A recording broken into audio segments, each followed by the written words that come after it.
communist movement, having made a big fanfare for over a century, has brought mankind nothing but war, poverty, brutality, and dictatorship. With the collapse of the Soviet Union and the Eastern European Communist parties, this disastrous and outrageous drama finally entered its last stage by the end of the last century. No one, from the people to the General Secretary of the CCP, believes in the myth of communism anymore. The communist regime came into being due to neither divine mandate nor democratic election.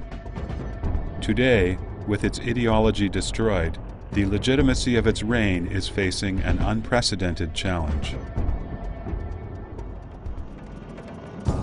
The Chinese Communist Party is unwilling to leave the historical stage in accordance with the current of history. Instead, it is using the ruthless methods developed during decades of political campaigns to renew its crazed struggle for legitimacy, revive its dead mandate, and continuously provide a living environment for the parasitic evil specter.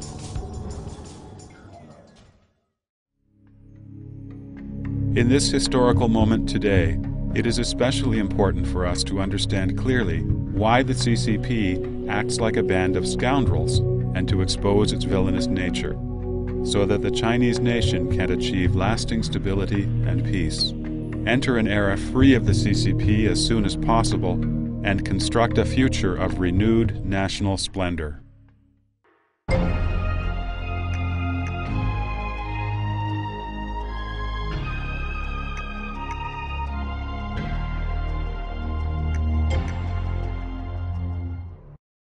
From the policy of improving the treatment for the intellectuals after the Hungarian Revolution in the 1950s, to the policy of plots of land for private use, free markets, and enterprises with responsibility for their own profits and losses, implemented in the rural villages after the Great Famine in the 1960s.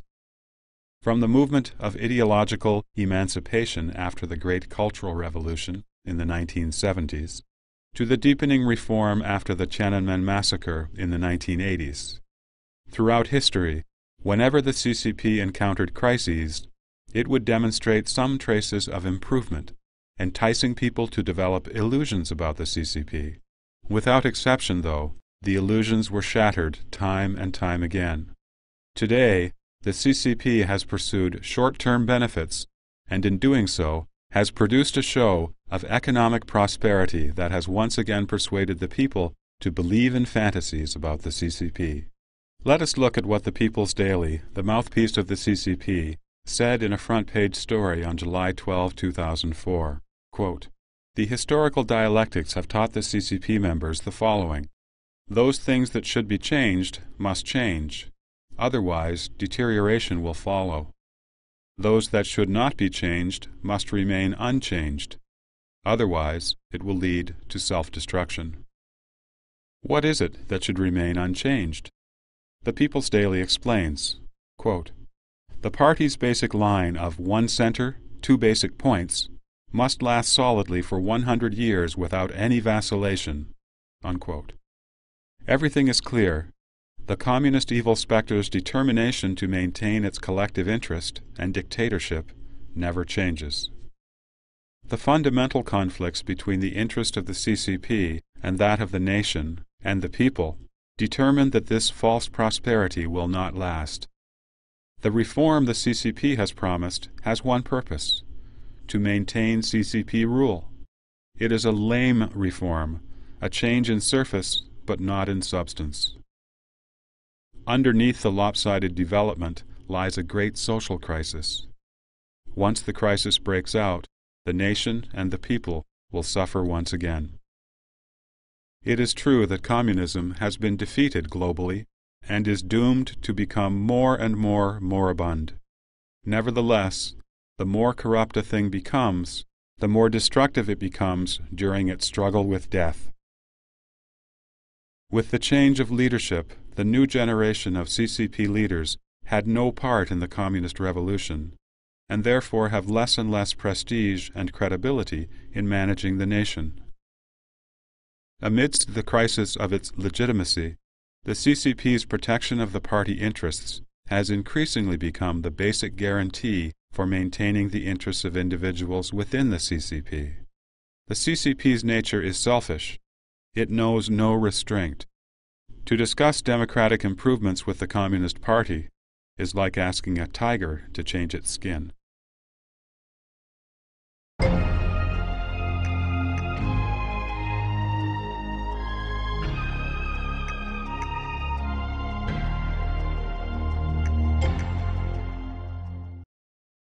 During the conference of the Political Bureau of the CCP Central Committee after the Tiananmen massacre, Deng Xiaoping mentioned two hands, one soft and flexible, and the other hard and stern.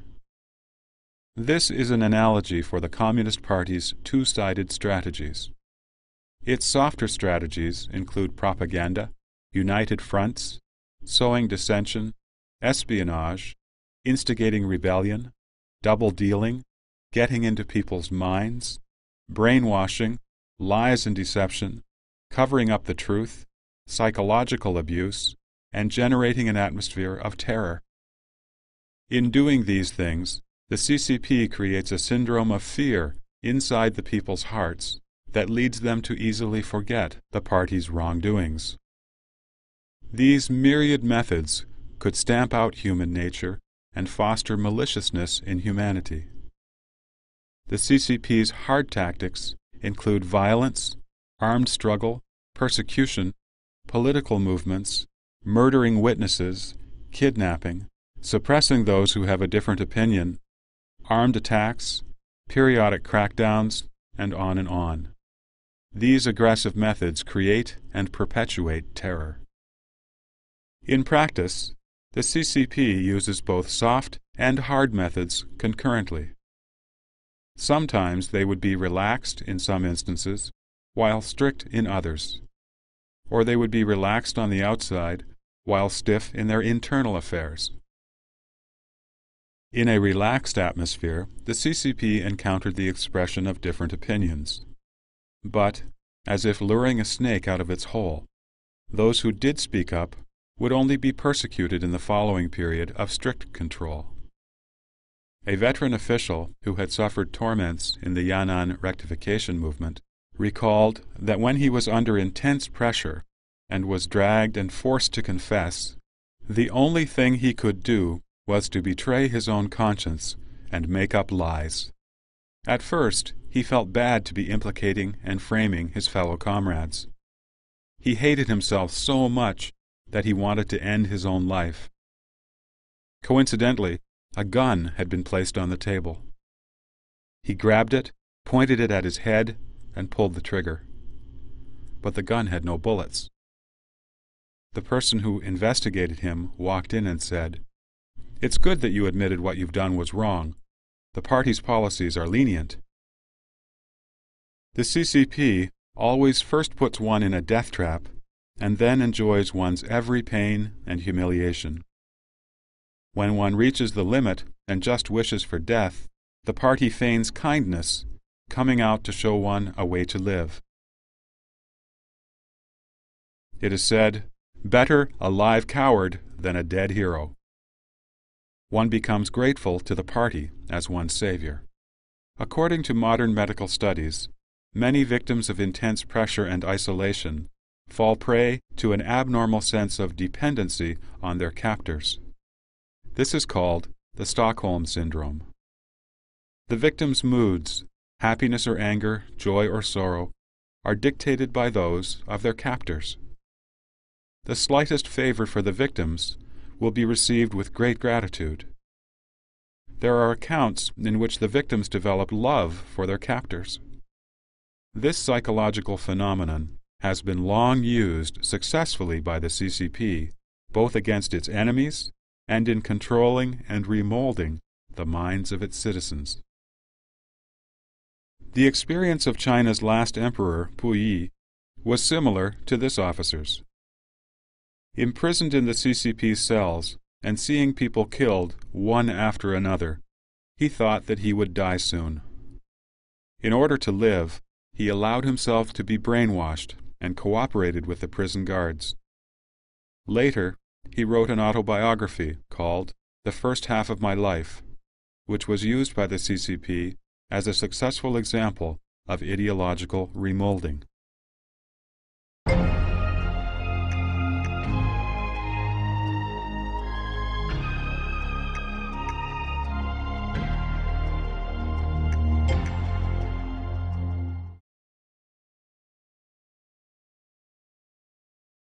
At the time of Mao Zedong's death, many Chinese shed a lot of tears in front of Mao's portrait, wondering, how can China continue without Chairman Mao?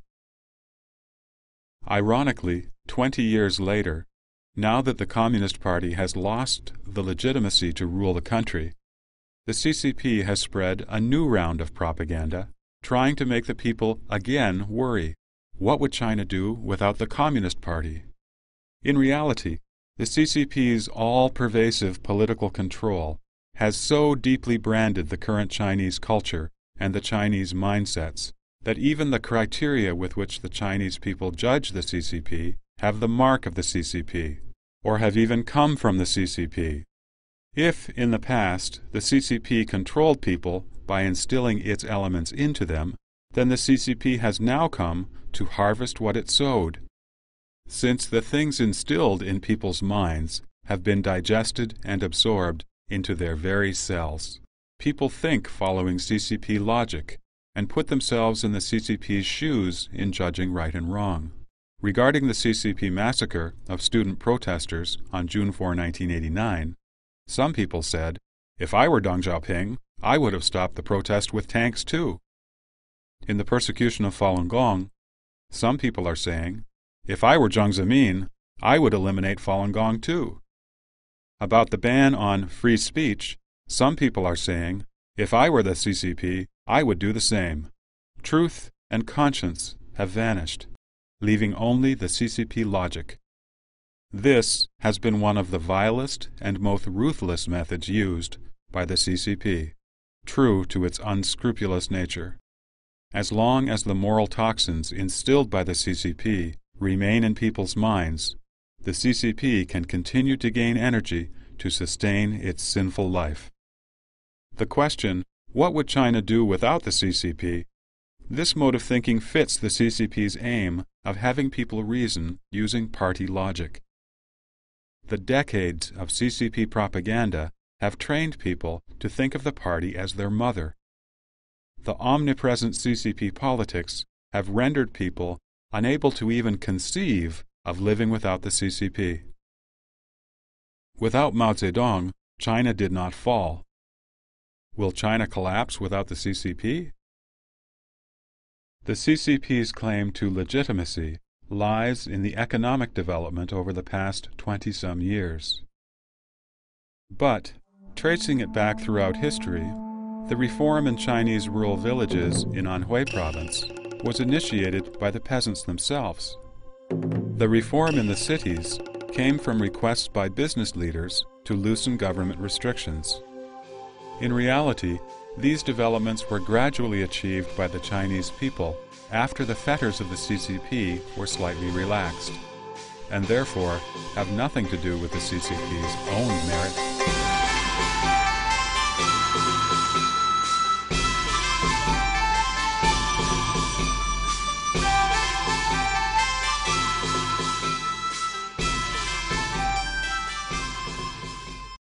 There are two supervisory systems in China. One is the administrative system, and the other is the party system. The administrative system exists to solve social problems and to facilitate the development of society. But the party system, which does not attend to its proper duties, attaches to the administrative system as a parasitic evil specter, controlling the administrative system and taking credit for the achievements of people's hard work. It has become a malignant tumor growing in the Chinese society.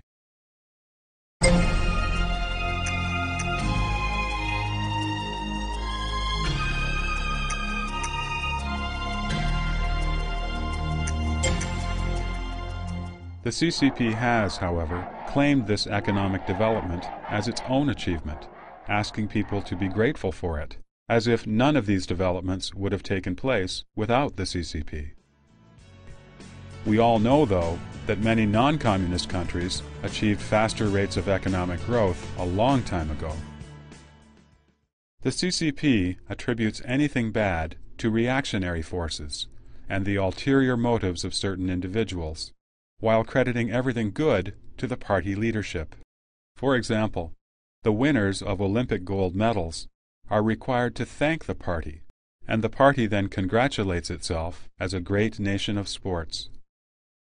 China suffered a great deal in the SARS epidemic, but the party mouthpiece, the People's Daily, reported that China defeated the virus by, quote, relying on the party's basic theory, basic line, basic principle, and basic experience, unquote. The launch of China's spaceship, Shenzhou 5, was accomplished with the help of professionals in science and technology, but the CCP used it as evidence to prove that only the CCP could lead the Chinese people to enter the ranks of the powerful countries in the world. As for China's hosting of the 2008 Olympic Games, what was in reality an olive branch given by Western countries to encourage China to improve its human rights, the CCP uses the Games to enhance its claims to legitimacy and to provide a pretext for suppressing the Chinese people. Even the wrongdoing that the CCP commits can be turned into something good to serve the party's purposes. In the early 1990s, for example, the selling of blood became popular in mainland China. The county and town governments made slogans such as, "If you want to be comparatively well off, just go sell your blood." Another was, "Selling blood is honorable." They contrived these slogans to encourage peasants to sell their blood. In the poor rural villages, sanitary conditions are very bad, and there is usually no medical examination prior to drawing the blood. As a result, many peasants have been infected with AIDS. In Henan province alone, hundreds of AIDS-infected villages have emerged, and about 1 million people have been infected with HIV. But the CCP has treated the spread of AIDS as a state secret and forbids investigation. A grassroots-level official even openly said, quote, "The AIDS patients are not human, they are ghosts. When they all die, the AIDS problem will be over." Unquote. When, through the great efforts of some medical workers and the international society, the truth about the rampant spread of AIDS in China could no longer be covered up, the CCP suddenly created a new identity.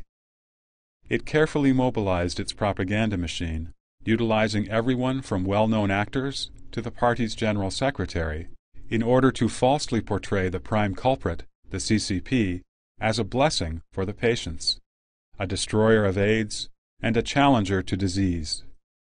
In dealing with such a serious life-and-death issue, all the CCP could think of was how to use the issue to glorify itself. Only a schemer as vicious as the CCP is capable of such ruthless behavior, brazenly and underhandedly taking credit and utterly disregarding human life.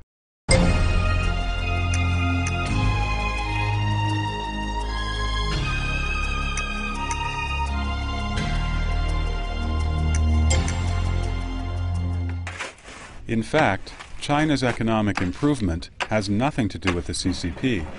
In order to maintain its rule, the CCP carried out the policies of reform and opening up in the 1980s. Its eagerness for quick success has placed China at a disadvantage, termed by economists as the curse of the latecomer. The concept of the curse of the latecomer, or as some other scholars call it, the latecomer advantage, refers to the fact that underdeveloped countries, which set out late for development, can imitate the developed countries in many aspects. This imitation can take two forms: imitating the social system or imitating the technological and industrial models. Imitating a social system is usually very difficult, since system reform would endanger the vested interests of social or political groups. Thus, underdeveloped countries are inclined to imitate developed countries' technologies.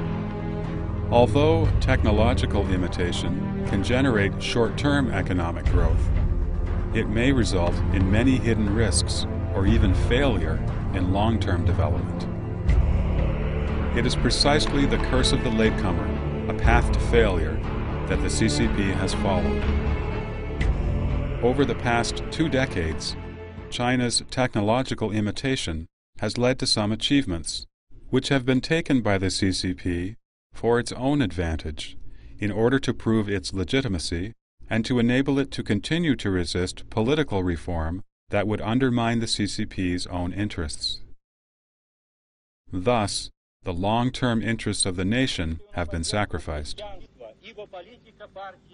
In comparison, since abandoning communism, Russia has carried out economic and political reforms.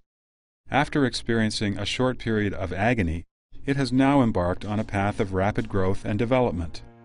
From 1999 to 2003, Russia's GDP increased by a total of 30%. The living standards for its residents have significantly improved. Western business circles have begun not only to discuss the Russian economic phenomenon, but have also begun to invest in Russia, the new hotspot, on a large scale.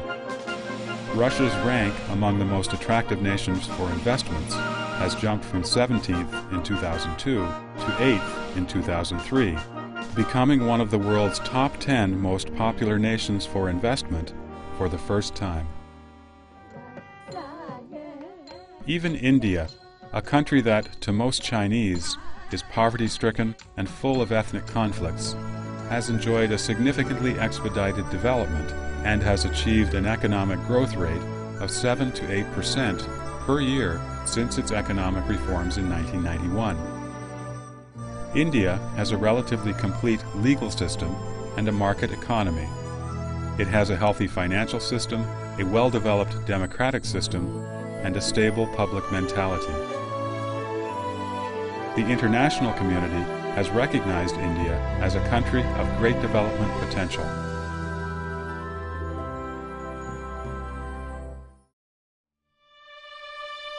On the other hand, the CCP engages in economic reform without political reform. The resulting false appearance of an economy that flourishes in the short run has hindered the advancement of society. The partial reforms have caused an increasing imbalance in Chinese society and sharpened social conflicts. The financial gains people are achieving are not protected by stable social systems. And furthermore, in the process of privatizing the state-owned properties, the CCP's power holders have abused their positions to fill their own pockets.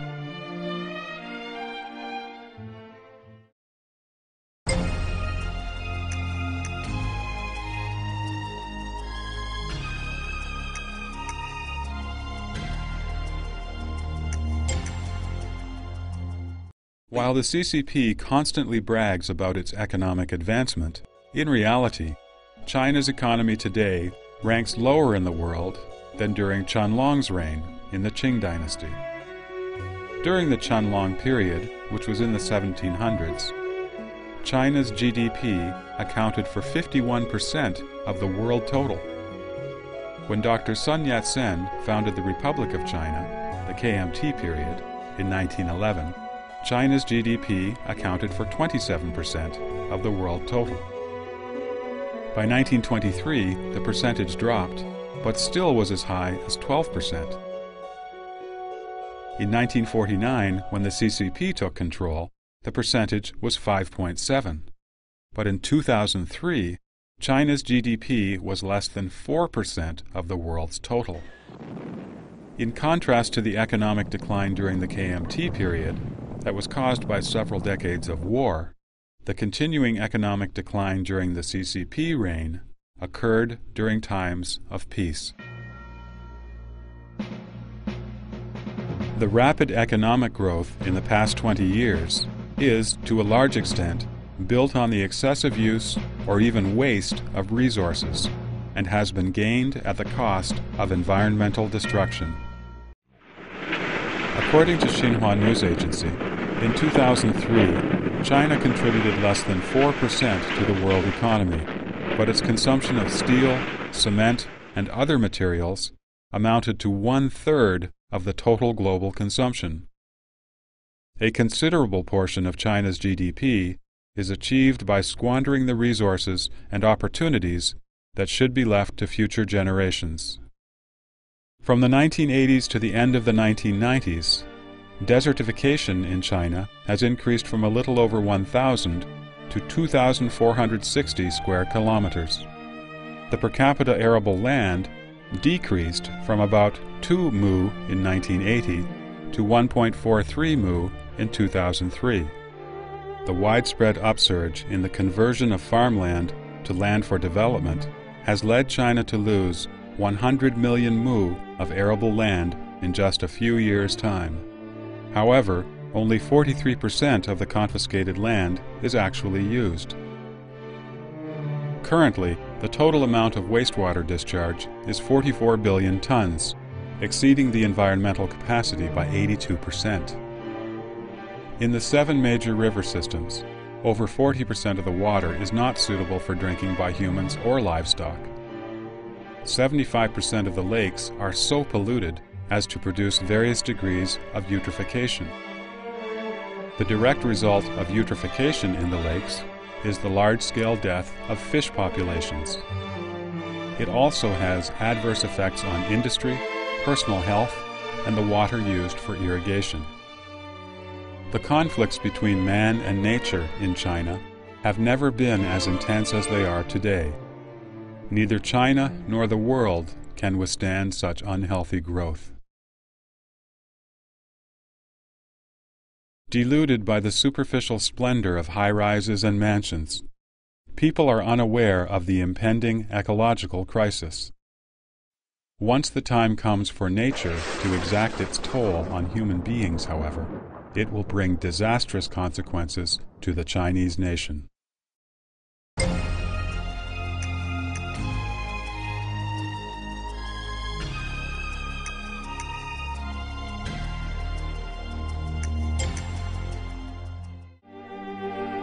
The CCP relied on peasants to gain power.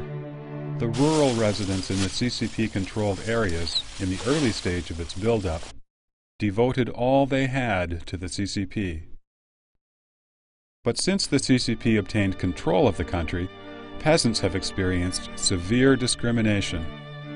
After the CCP established the government, it set up a very unfair system, the residential registration system.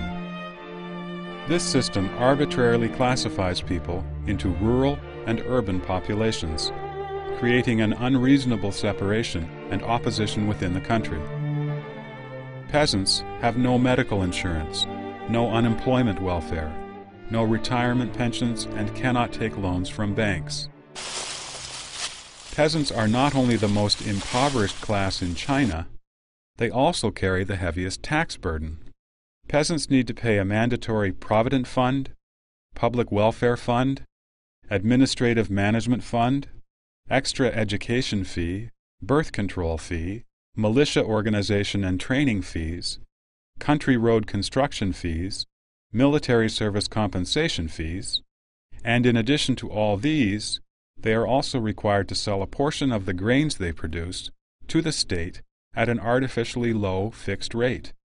They must pay agricultural tax, land tax, special local produce tax, and butchery tax, in addition to numerous other levies.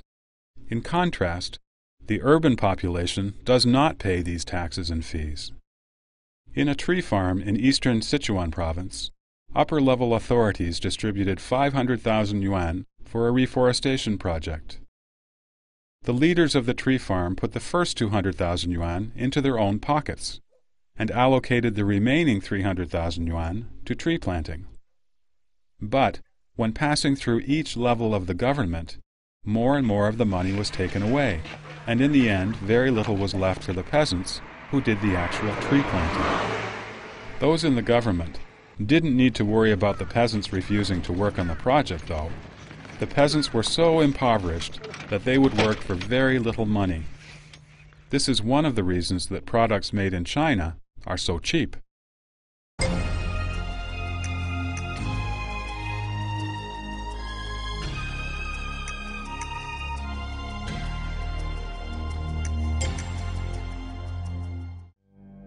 Many people believe that trade with China will promote human rights, freedom of speech, and democratic reform in China. After more than a decade, though, it is clear that this assumption is only wishful thinking. A comparison of the principles of doing business in China and in the West provides a good example. The fairness and transparency of Western societies are replaced in China by nepotism, bribery, and embezzlement. Whether China decides to buy new aircraft from France or the United States depends on which country keeps quiet on the CCP's human rights issues. Many Western businessmen and politicians are driven and controlled by economic profits from China. Some information technology companies from North America have supplied specialized products to the CCP to block the Internet. In order to gain entry to the Chinese market, some Internet websites have agreed to censor themselves and filter out information disliked by the CCP. This huge blood transfusion to the CCP economy from foreign capital is very apparent. But in the process of investment, foreign capital did not bring with it the concept of democracy, freedom, and human rights as fundamental principles for the Chinese people. In its propaganda, the CCP boasts about the unconditional cooperation and even flattery given by foreign investors and foreign governments for the CCP.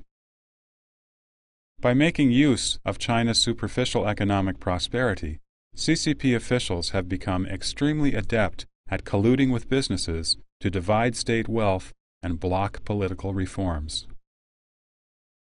People are often heard to say, "I know the CCP often lied in the past, but this time it's telling the truth." Ironically, in retrospect, this was what people would say each time the CCP made a grave mistake in the past. This reflects the ability the CCP has acquired over the decades to use lies to fool people.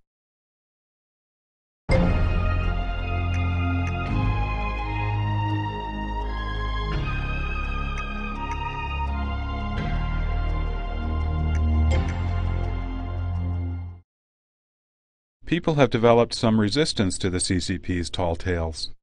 In response, the CCP's fabrication and propaganda have become more subtle and professional. Evolving from the slogan-type propaganda of the past, the CCP's lies have now become more refined and subtle. Particularly under the conditions of the information blockade the CCP has erected around China, it makes up stories based on partial facts to mislead the public, which is even more detrimental and deceptive than the tall tales. Consider how CCTV News reported on SARS in the beginning of April 2003. 在中国，中国人民的，包括广东人民的生活生产的秩序是正常的。 At that time, the outside world suspected that China had hidden information about the epidemic. But CCP reports told the following story. As soon as SARS appeared, governments at central and local levels mobilized experts to give timely treatment to patients, who were later discharged from hospitals upon recovery. Troublemakers have been frightening people into stockpiling goods to avoid having to go out if the disease becomes widespread. The government has wasted no time to stop these rumors and is taking steps to prevent their spread so that social order can be effectively ensured. A very small number of anti-China forces groundlessly suspect a cover-up by the Chinese government. Most countries and people do not believe these rumors, though. The upcoming Guangzhou Trade Fair will have the largest participation ever from businesses around the world. Tourists from overseas have confirmed that it's safe to travel in China. In particular, experts from the World Health Organization have publicly stated that the Chinese government has been forthcoming in cooperating and taking the appropriate measures to deal with SARS, so there should be no problems. And specialists gave the go-ahead in Guangdong province for field inspection by the WHO. That was the story they told. Under this kind of media atmosphere, everything seems transparent. The CCP appears to have acted responsibly to protect the people's health and had convinced the people that the CCP hadn't hidden anything.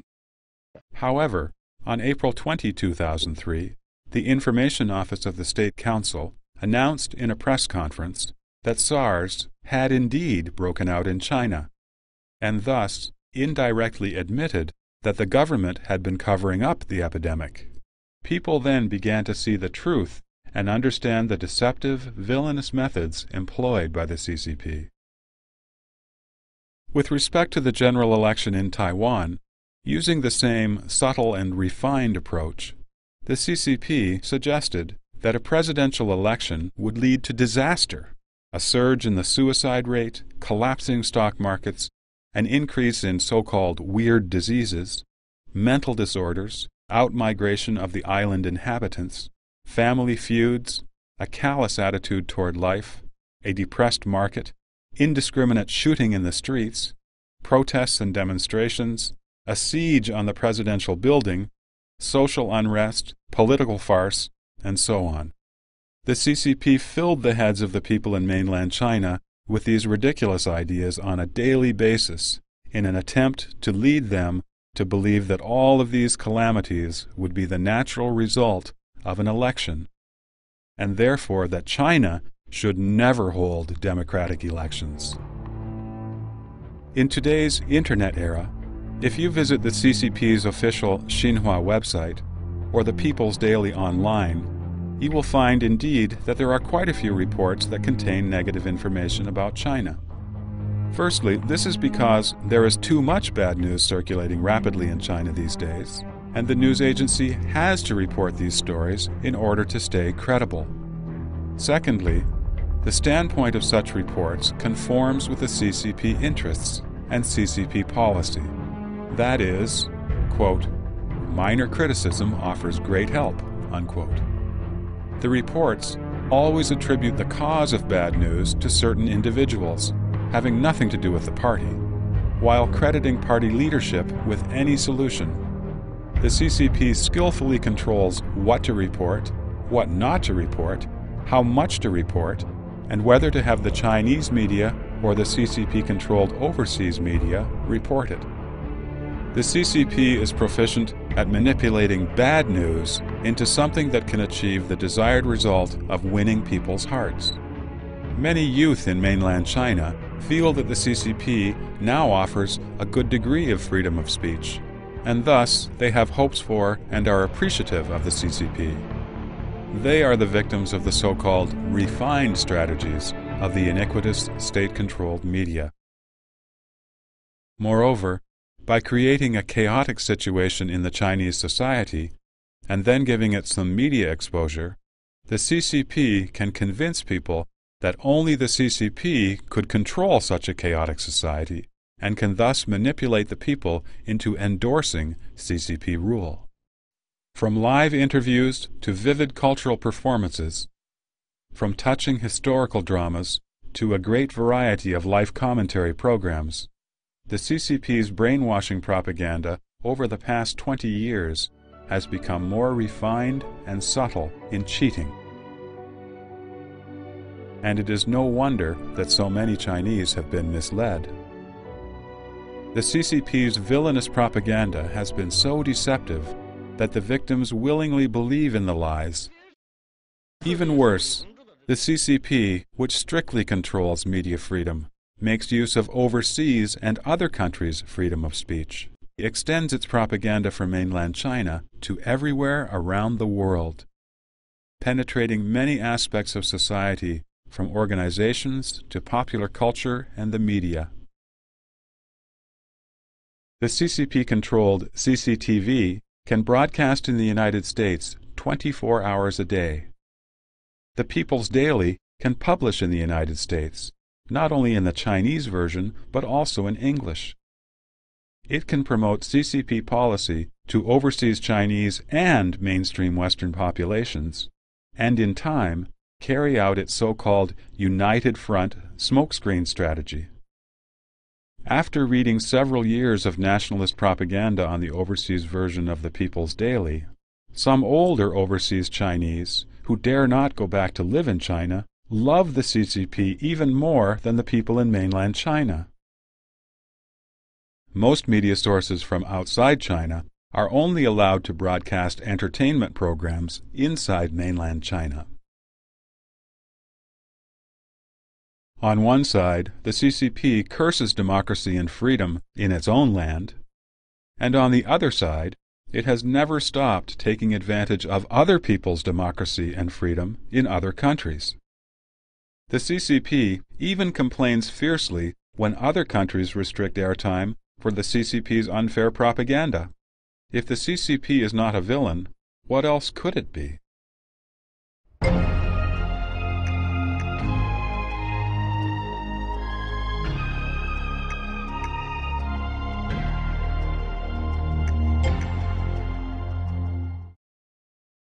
In a democratic nation, sovereignty should lie in the hands of the people, which is in line with the principles of heaven and earth. If a nation claims to be democratic, and yet sovereignty does not rest with its people, it is definitely not on the right track, and can only be regarded as a deviation. And this nation would certainly not be a democratic nation. How could democracy be possible without ending party rule and without a popular election? Return people's rights to the people. The preceding quotation sounds like something that would be written by what the CCP would call its overseas enemies, intent on slamming the CCP. In fact, the statement comes from an article in the Xinhua Daily, the official CCP newspaper, from September 27, 1945.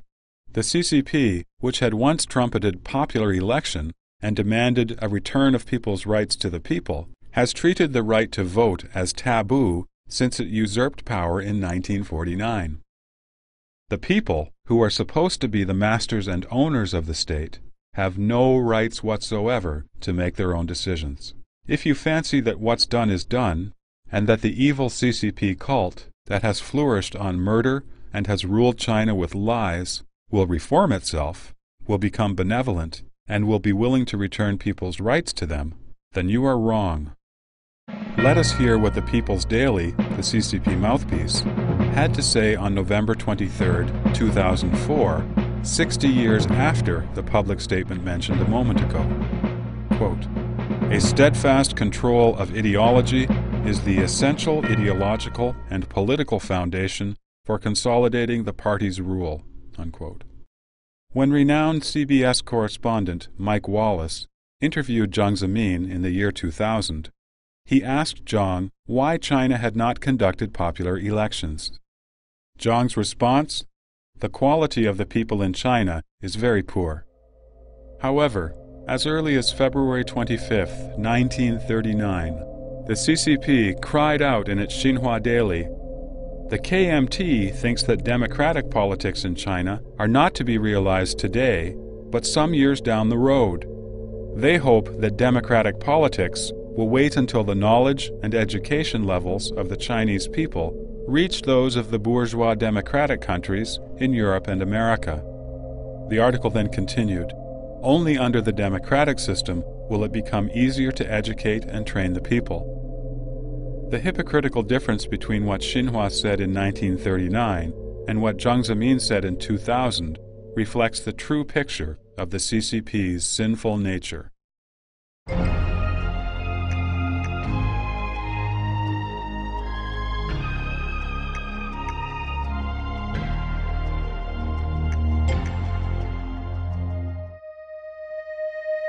After the Tiananmen Square massacre in 1989, the CCP re-entered the world stage with a miserable human rights record. History gave the CCP a choice. Either it could respect its people and truly improve human rights, or it could continue to commit abuses inside China while pretending to the outside world to respect human rights in order to evade international condemnation. Unfortunately, consistent with its despotic nature, the CCP chose the second path without hesitation. It gathered together and sustained a large number of unscrupulous but talented people in the scientific and religious fields, and specifically directed them to publish deceptive propaganda overseas. The purpose: to promote the CCP's feigned progress in human rights. Basic human rights issues, such as freedom of speech and the right to knowledge, were shoved into the background over claimed improvements in the so-called right to survive.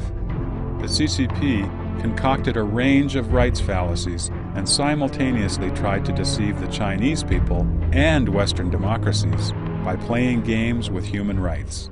Article 35 of China's Constitution stipulates that citizens of the People's Republic of China have the freedoms of expression, publication, assembly, association, protest, and demonstration. However, the appeals of Falun Gong practitioners and several other groups have been treated as if they are illegal. Since 2004, some civilian groups have applied to demonstrate in Beijing on many occasions. Instead of granting approval, the government arrests the applicants. The CCP Constitution affirmed the one country, two systems policy for Hong Kong, and that there would be no change regarding Hong Kong for 50 years.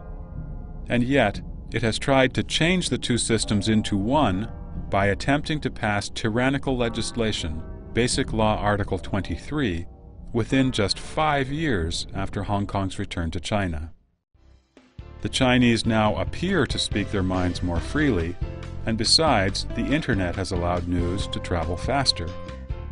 So, the CCP claims that it now allows freedom of speech, and quite a number of people have fallen for this. This is a false appearance. It is not that the CCP has become benevolent, rather, the party cannot stop social development and technological advancement. Let us look at the role the CCP is playing regarding the Internet. It is blocking websites, filtering information, monitoring chat rooms, controlling emails, and incriminating Internet users. Everything it does is regressive in nature. Today, with the help of some capitalists who disregard human rights and conscience, the CCP police have been equipped with high-tech devices by which they are able to monitor from inside a patrol car every move Internet users make. In reality, China's biggest human rights abuser is the CCP itself, as well as its former General Secretary, Jiang Zemin, former Secretary of the Political and Judiciary Commission, Luo Gan, Minister Zhou Yongkang, and Deputy Minister Liu Jing of the Ministry of Public Security. The facade they put up of punishing human rights abusers is rather like a thief shouting, "Catch that thief!"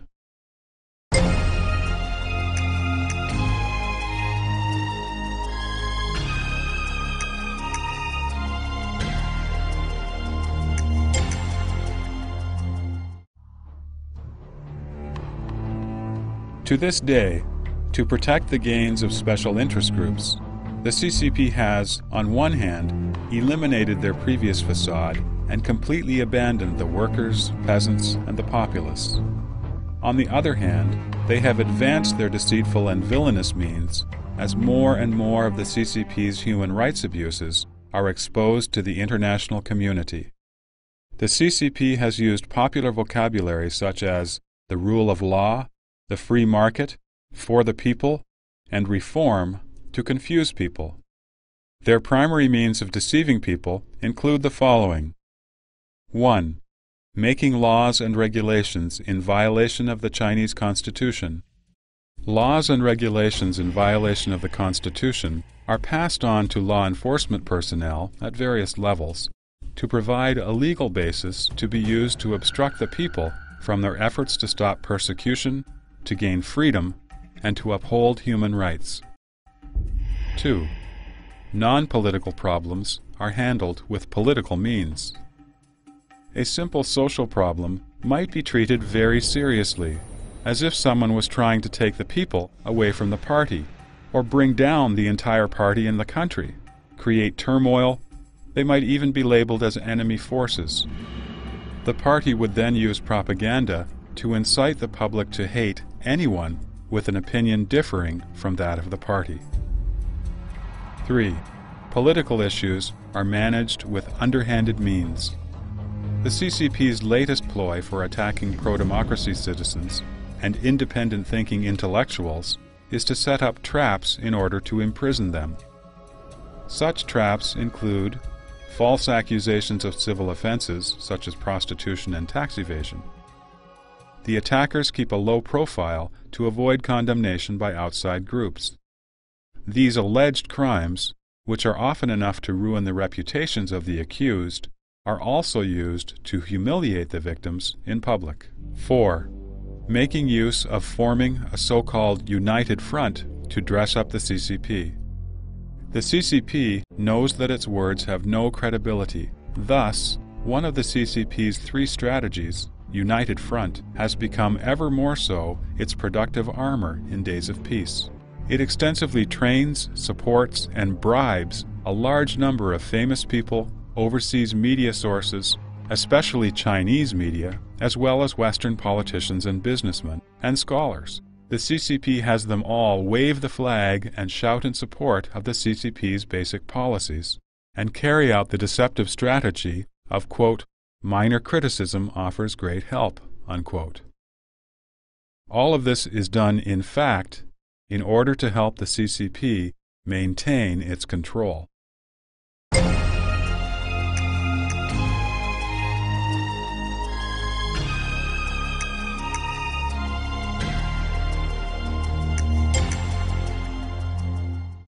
Many people know and dislike the CCP's Machiavellian behavior and loathe its struggles and deceptions. But at the same time, they fear the CCP's political movements and the resulting turmoil, and fear chaos will visit China again. Thus, once the CCP threatens people with turmoil, people fall into silent acceptance of the CCP rule and feel helpless in the face of the CCP's despotic power. In reality, who is the biggest source of instability? It is the CCP that specializes in tyranny. The CCP, with its several million troops and armed police, is the real source of turmoil. Ordinary citizens have neither the cause nor the capability to initiate turmoil. Only the regressive CCP would be so reckless as to bring the country into turmoil at any hint of change. The CCP policies of stability overrides everything else and nipping the buds of all unstable elements, these slogans have become the theoretical basis for the CCP to suppress people. The CCP instigates turmoil and then, in turn, uses the chaos it created to coerce the people. This is a common action of all villains. In the issue of the Tiananmen Square massacre, facing those that were killed in the massacre, the CCP and its cohorts did not reflect on whether they were guilty of killing. Instead, they rhetorically asked society, and let the people choose, which one is better, suppression of the students, or internal disorder that may lead to civil war? What does this act show? It can only illustrate the shamelessness of the villainous nature of the CCP. The CCP is in control of the entire state machine and all means of propaganda. In other words, the 1.3 billion Chinese people are held hostage by the CCP. With the 1.3 billion hostages in hand, the CCP can always argue its hostage theory, that if it does not suppress a certain group of people, the whole nation can end up in turmoil or disaster. Using this as an excuse, the CCP could suppress any individual or group at will, and its suppression could always be so-called justified.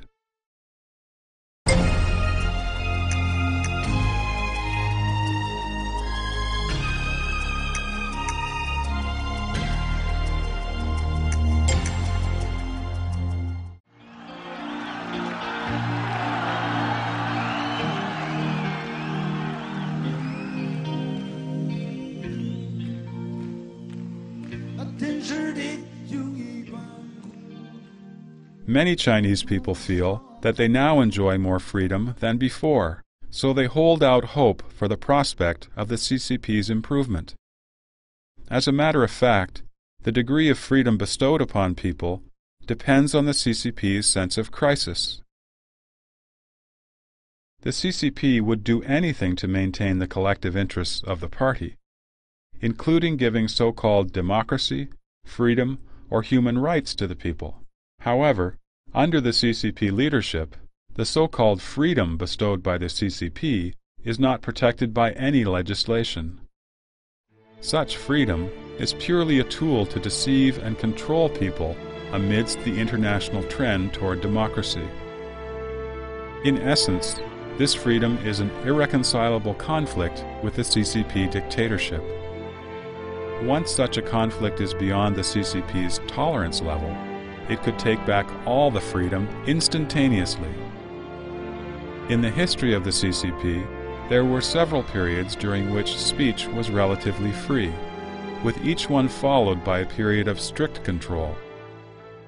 Such cyclical patterns occur throughout the history of the CCP, further demonstrating the CCP's iniquitous nature.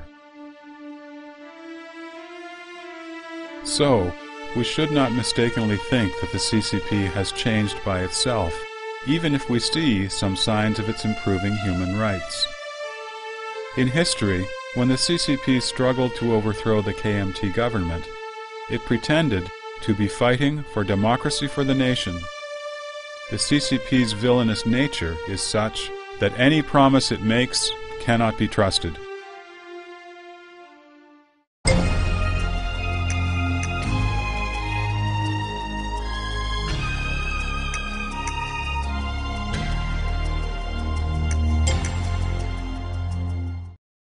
Liberate Taiwan and Unify Taiwan have been the CCP's propaganda slogans over the past few decades.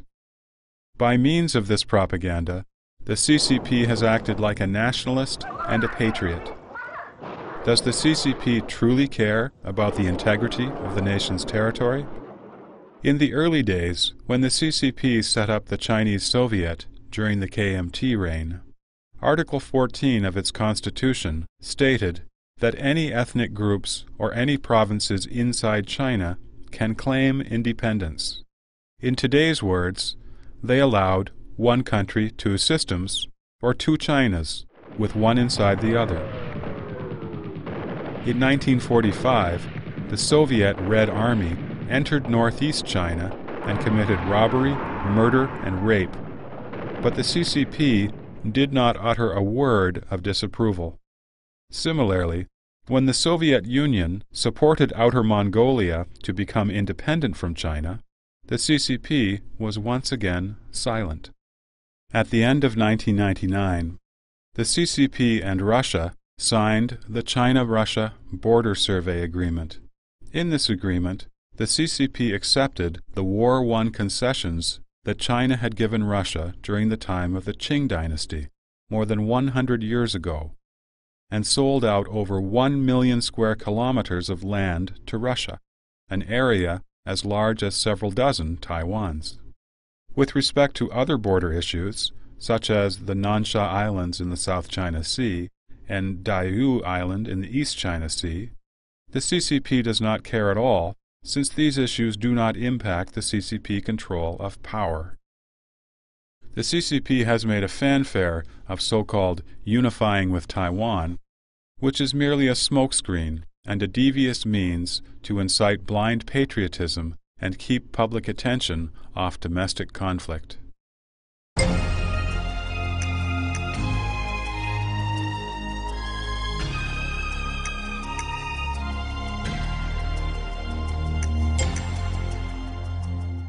What will you take to that office thinking a government should always be monitored. In democratic countries, the separation of powers plus the freedoms of speech and the press are good mechanisms for surveillance. Religious beliefs provide additional moral restraint. The CCP promotes atheism.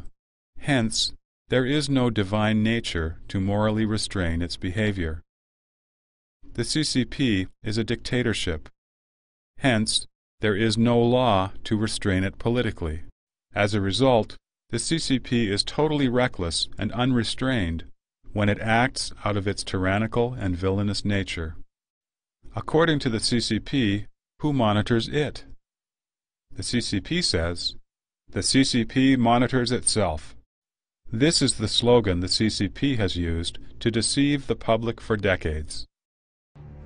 In earlier times, it was called self-criticism, and later self-surveillance, and self-perfecting the party's leadership, and more recently, it's been known as self-enhancing the party's governing capacity.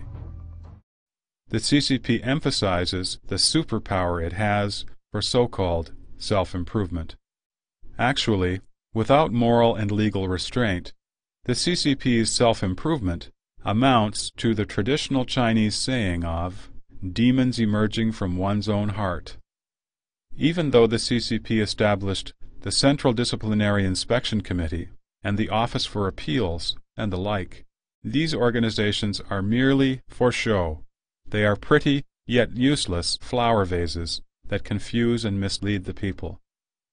They are only an excuse the CCP uses to avoid external surveillance and to refuse to lift a ban on free press and a ban on free political parties.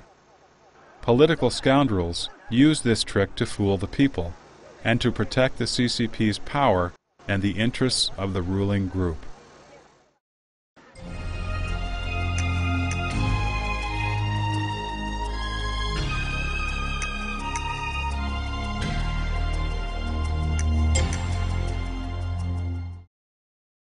The CCP has promoted many exemplary cadres and has often attracted some idealistic and diligent people to join the party in order to enhance the party's image. As a matter of fact, the Communist Party leaders transmitted only empty words when they promulgated the following slogans: Communist moral quality and serve the people. The inconsistency between Communist leaders' actions and words can be traced all the way back to their founding father, Karl Marx. Marx bore an illegitimate son. Lenin contracted syphilis from prostitutes. Stalin was sued for forcing a singer into a sexual relationship with him. Mao Zedong indulged himself in lust. Jiang Zemin is promiscuous. North Korea's demonic killer Kim Il-sung and his children led a decadent and wasteful life. Many high-level officials lose their positions in power struggles in China's political arena because of corruption.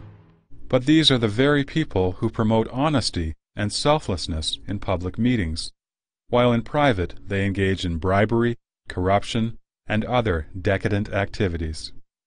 Many of the so-called people servants have fallen this way.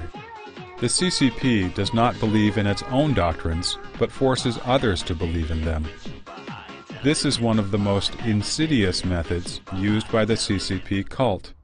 The CCP knows that its doctrines are false, and that the idea of socialism has already gone bankrupt and is untrue. The CCP doesn't believe in these doctrines itself, but forces other people to believe in them. It persecutes people who do not believe in them. The CCP has shamelessly written such deceitful ideology into the Constitution as the foundation of the Chinese state. The CCP treats such superfluous slogans as intricate, profound theories and requires the whole country to study them. In daily life, ordinary people in China loathe the empty political study sessions. Increasingly, the Chinese people have their own ways of dealing with these political matters, since everyone knows that they are just deceptive games. But no one, neither the speakers nor the listeners at these political meetings, would speak openly about such deception. This is like an open secret. Everyone knows the game, but no one will discuss it in the open. People call this phenomenon sincere pretension. When the pretending has been gradually molded into 1 billion-plus people's thinking, and their habits have become the party's culture, the society itself becomes false, pretentious, and inane. Lacking honesty and trust, the society is in crisis. Why has the CCP created these conditions? In the past, it was for its ideology. Now, it is for its benefits. The CCP members know that they are pretending, but they pretend anyway. If the CCP did not promote such slogans and formalities, it couldn't bully people. It couldn't make people follow and fear it. Among the CCP members, there has never been a lack of righteous people who are concerned about the country and its people. Nor has there been a shortage of honest and upright officials who have truly served the people. But in the CCP's machinery of self-interest, these officials cannot survive. Under constant pressure to so-called submit humanity to party nature, they often find it impossible to continue, risk being removed from positions, or worse, become corrupt themselves. The Chinese people have personally experienced and deeply felt the CCP's brutal regime and have developed a profound fear of the CCP's violence. Therefore, the people dare not uphold justice and no longer even believe in the heavenly laws. First they submit themselves to the CCP's power, and gradually they become unfeeling and unconcerned about matters not affecting themselves. Even the logic of their thinking has been consciously molded to succumb to the CCP. This is the result of the CCP's mob-like nature.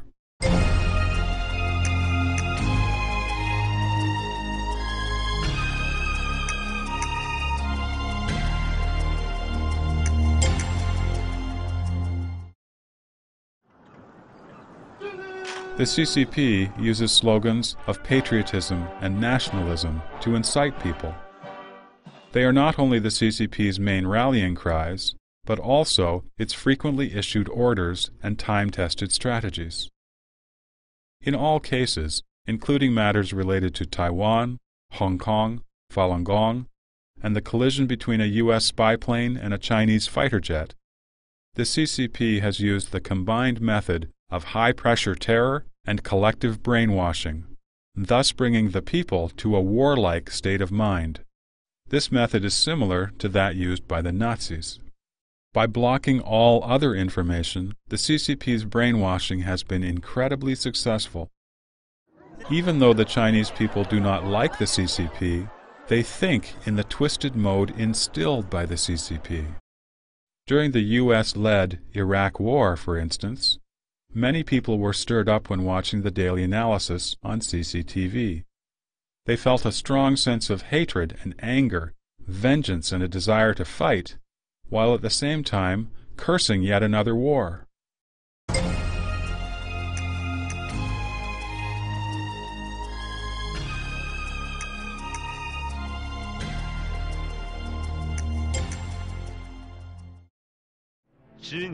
One of the phrases the CCP often uses to intimidate people is, threatens the extinction of the party and the country, thus placing the party even before the country. The founding principle of the CCP's China is, there would be no new China without the CCP. From childhood, people were educated to listen to the party and behave like good children of the party. They sang praises to the party, even told, I consider the party as my mother. O party, my dear mother, the saving grace of the party is deeper than the ocean. Love for my father and mother cannot surpass love for the party. The people would go and fight wherever the party pointed them. When the government offered disaster relief, people would thank the party and the government, first the party and then the government. A military slogan reads, "The party commands the gun." When designers came up with the uniform for court judges, they put 4 golden buttons on the neckband of the uniform. The buttons are lined up from top to bottom to symbolize the party, the people, the law, and the country. This indicates that even if you are the judge, the party will forever be positioned above the law, above the country, and above the people. The party has become supreme in China, and the country has become the party's subordinate. The country exists for the party, and the party is said to be the embodiment of the people and the symbol of the country. Love for the party, party leaders, and the country have all been mixed together, which is the fundamental reason why patriotism in China has become twisted. The CCP has made many blunders in history, but it has always put the blame on certain individuals or groups through so-called redress and rehabilitation. This has not only made the victims deeply grateful for the CCP, but also allowed the CCP to completely shirk any responsibility for its criminal deeds. The CCP claims itself to be not only unafraid of making mistakes, but also good at correcting them. And this has become the CCP's magic potion with which it repeatedly escapes culpability. Thus, the CCP remains forever great, glorious, and correct. The CCP may one day decide to redress the Tiananmen Square massacre and to restore the reputation of Falun Gong. But these are simply Machiavellian tactics that the CCP uses in a desperate attempt to prolong its dying life. The CCP will never have the courage to reflect on itself, to expose its own crimes, or to pay for its own sins. Actually, the history of the CCP is a history that rips people's memories apart. The next generation does not know the truth about the previous generation. It is a history where over 1 billion people live in great conflict. Conflict between cursing the past of the CCP and having hopes for the present CCP, and about how they suffered through the process of the conflict. All of the CCP's efforts are to make people forget. All the people's struggles are to try to remember.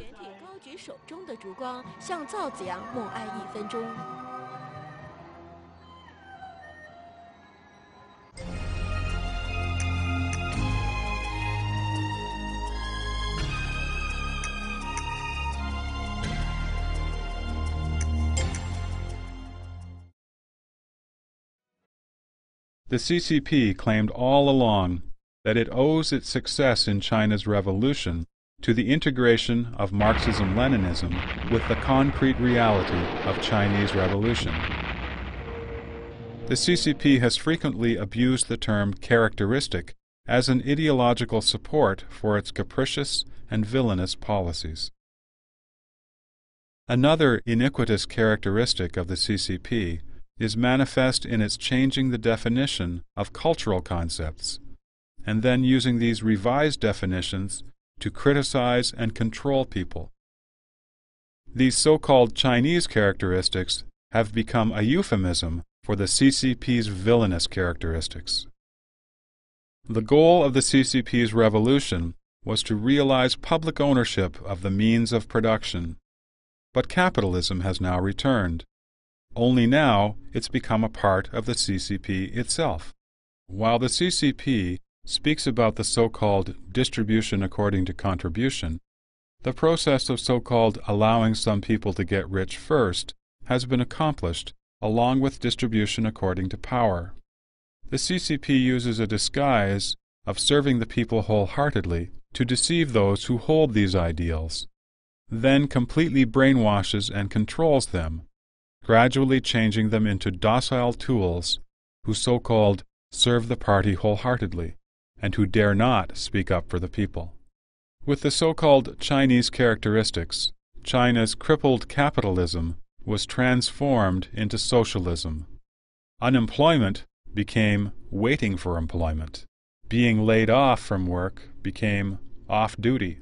Poverty became the initial stage of socialism, and human rights and freedom of speech and belief were reduced to the mere right to survive. Under the iniquitous banner of Chinese characteristics, the CCP only achieved ridicule and absurdity.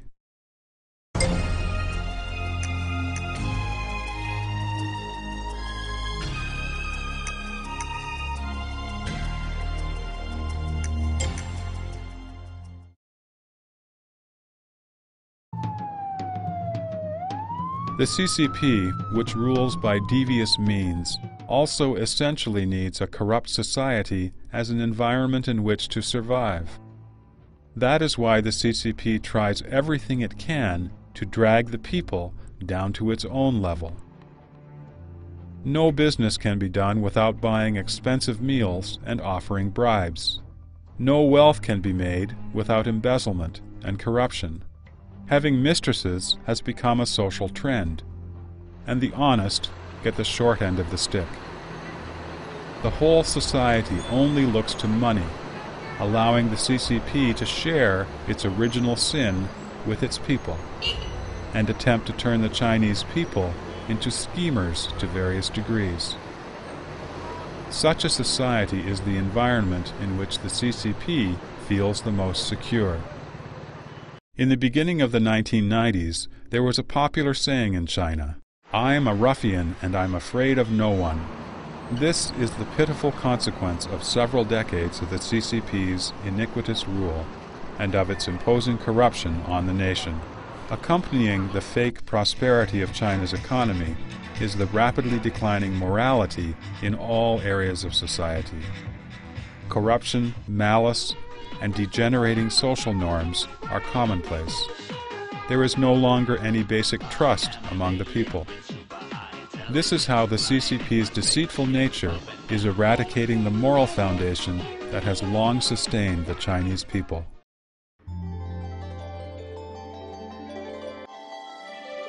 In comparison with China's 5,000-year history, the 55 years of the CCP's rule are but the blink of an eye. Before the CCP came into existence, China had created the most magnificent civilization in the history of humankind.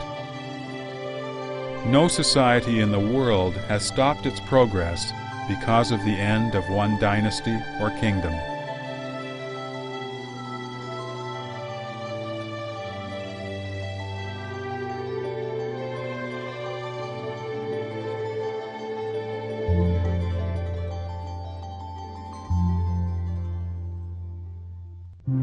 What will China's future be? What direction will China take? Such serious questions are too complicated to discuss in a few words. However, one thing is for certain. If there is no renewal of the nation's morality, if there is no restoration of a harmonious relationship between humans and nature, and between humans and heaven and earth, if there is no faith or culture for a peaceful coexistence among humans, it will be impossible for the Chinese nation to have a bright future.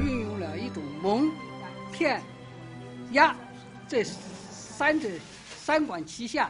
你假如多了大纪元这个酒瓶以后，你跳出去，对吧？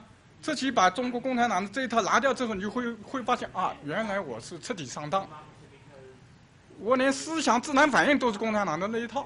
如果大纪元退党网上允许的话，我帮我父亲退出这个共产党。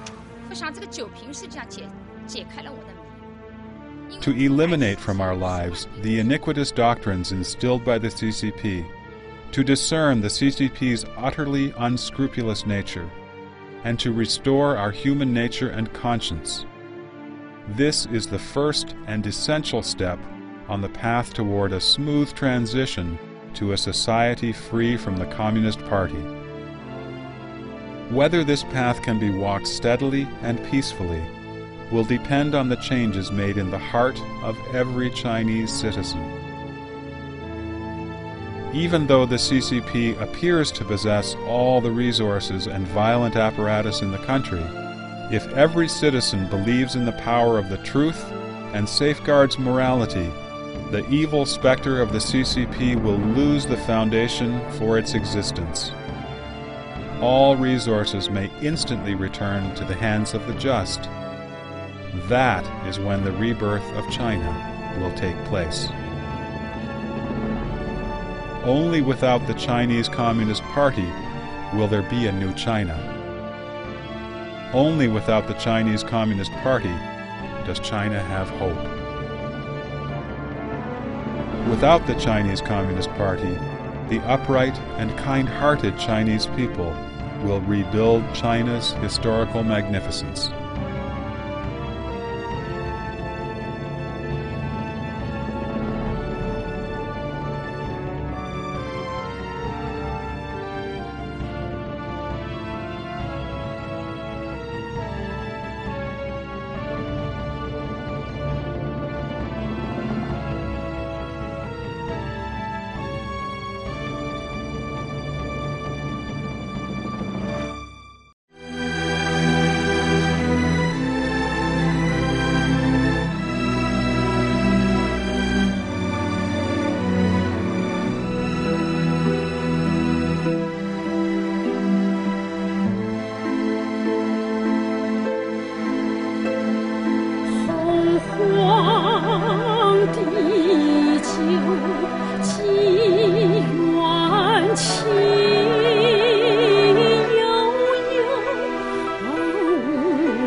复清明，苍生归正道。